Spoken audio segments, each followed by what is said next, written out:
Worried ka ba na baka hindi na siya ganun ka-inlove sa'yo ngayon na matagal na kayo nagsasama? Worried ka ba na baka hindi na ganun kalalim yung pagmamahal niya para sa'yo? Naiisip mo ba palagi na kung paano kung hindi ka niya namahal?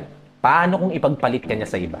Kung nag-aalala ka sa mga ganitong bagay, para sa'yo ang topic natin ngayon. Dahil ang tatalakayin natin ngayon ay ang mga senyales na in love pa rin sa'yo ang isang lalaki kahit matagal na kayong nagsasama.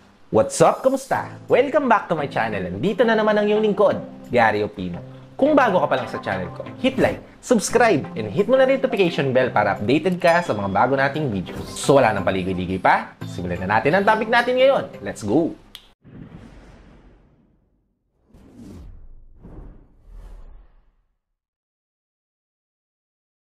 Limang signs na sobrang mahal ka pa rin ng isang lalaki. Number 1, kapag ikaw at ikaw lang ang priority niya. Hanggang ngayon ba, ganun pa rin ba ang treatment niya sa'yo? Yung tipong kahit napakarami niyang ginagawa, ikaw pa rin ang inuuna niya. Dahil alam niya na posibleng masaktan ka at magtampo ka sa kanya. Hanggang ngayon ba, isang sabi mo lang o isang tawag mo lang, tatakbo na kaagad siya papunta sa'yo? Hanggang ngayon ba, kapag ka may pinapakisuyo ka sa kanya, wala kang naririnig na reklamo mula sa kanya?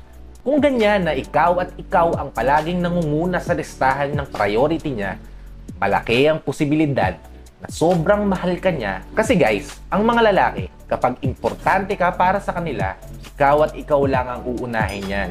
Ikaw at ikaw lang ay priority niyan.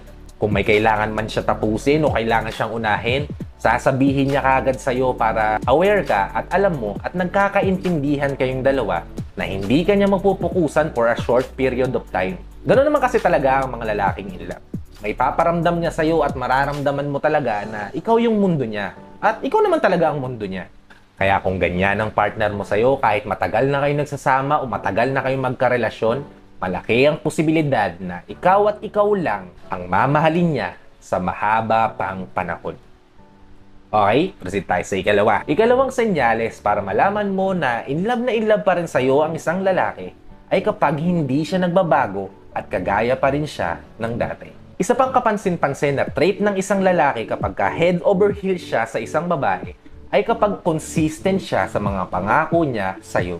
Kapag hindi niya binabago ang traits na nagustuhan mo sa kanya. Imagine kapag in love ka. Ano bang consistent na bagay mong ginagawa para hindi siya mawala sa'yo? Lagi mo sigurong pinapaalala sa kanya kung gaano siya kahalaga sa'yo, di ba? Palagi mong sasabihin sa kanya kung gaano mo siya kamahal at pinaparamdam mo sa kanya na hindi ka magbabago dahil ayaw mo siyang mawala sa'yo at mahal na mahal mo siya. Kapag ganito ang treatment sa'yo ng partner mong lalaki, isang matibay na senyales na yan na sobrang in love pa rin siya sa'yo at hindi ka niya kayang mawala.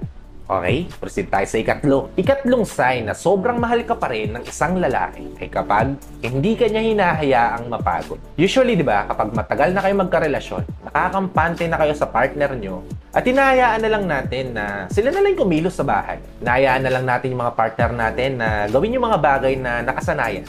At hinahayaan na lang natin na dumaan ng isang buong araw na wala tayong ginagawang espesyal o wala tayong pinaparamdam na espesyal sa mga partner natin, di ba? Pero paano kung yung partner mo ngayon ay hindi ka hinahayaang ma-stress? Hindi ka hinahayaang mapagod, ma-depress o mag-self-pity? Kapag ganyan siya sa'yo, isang magandang senyales yan na sobrang mahal ka ng isang lalaki.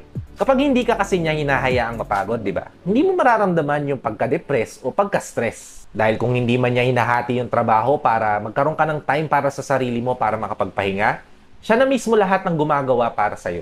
Kapag sobrang mahal ka ng isang lalaki, hindi mo mararamdaman yung bigat ng buhay at yung mga bigat ng problemang dadaan sa buhay niyo. Dahil hindi niya hahayaang maramdaman mo ang pressure at stress na mula rito. Oo, hindi naman natin may iwasan na dadaan talaga tayo sa mabibigat na pagsubok. Pero kung sobrang mahal ka ng partner mo, hindi niya hahayaang dumaan ka sa pagsubok na yon nang mag-isa dahil hindi niya hahayaan na daanan niyo yun nang hindi kayo magkasama. Hanggang sa malagpasan niyo yun. Dahil sobrang pagmamahal niya sa'yo, mas gugustuhin niya pang siya yung mahirapan kaysa ikaw ang masaktan. Okay, proceed tayo sa ikaapat.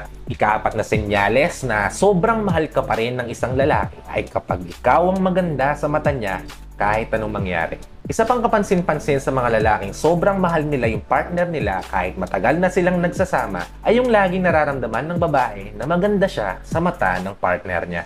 At dahil doon, nararamdaman niya sa sarili niya na maganda talaga siya. Bakit? Dahil hindi ka niya pipigilang gawin mo yung bagay na gusto mo. Hindi ka niya hahayaang maramdaman mo na pangit ka o pumapangit ka. Kaya hahayaan ka niyang ipamper mo yung sarili mo sa paraang gusto mo. At boys, hindi lang naman pera ang kailangan para maramdaman ng partner mo na maganda siya sa mata mo. Minsan, kailangan lang natin na mag-focus pa sa kanila. Ituon yung full attention mo sa kanya. Iparamdam mo sa kanya na mahalaga siya at may care ka sa kanya sa paraang kaya mo at sa paraang gusto niya. Minsan kasi guys, enough na yon para sa kanila. Kaya kung wala kang pera o wala kang resources, hindi naman nila hinihingi na kailangan nila ng pera para gumanda. Minsan, kailangan mo lang silang alagaan ng gusto para maramdaman nila sa sarili nila na importante sila at hindi nila maramdaman yung stress. Dahilan para lalo pa silang gumanda. Girls, kung pinaparamdam sa'yo ng isang lalaki o ng partner mo na maganda ka, na okay lang na magpaganda ka, okay lang na gawin mo yung mga bagay na makakapagparelax sa'yo at makakapagpaganda sa'yo, malaki ang posibilidad niyan na sobrang mahal ka ng isang lalaki. Okay? Proceed tayo sa ikalima. Ikalimang senyales na mapapansin mo sa isang lalaki kapag sobrang mahal ka niya ay kapag hindi ka niya kayang mawala. Kapag ang isang lalaki pinaparamdam sa'yo na kailanman hindi ka niya kayang mawala sa piling niya o sa tabi niya, clear sign na yan, girls, na sobrang mahal ka ng lalaking yan. Bakit? Ikaw ba? Kakapit ka ba sa isang relasyon kung alam mo sa sarili mo na hindi kayo pareho ng nararamdaman?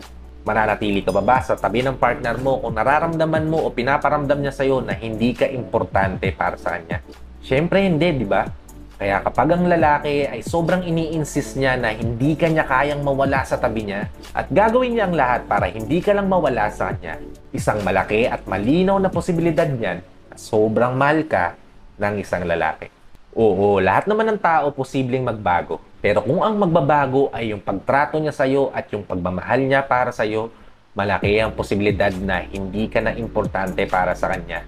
Malaki ang posibilidad na hindi ka na ganun kahalaga sa kanya.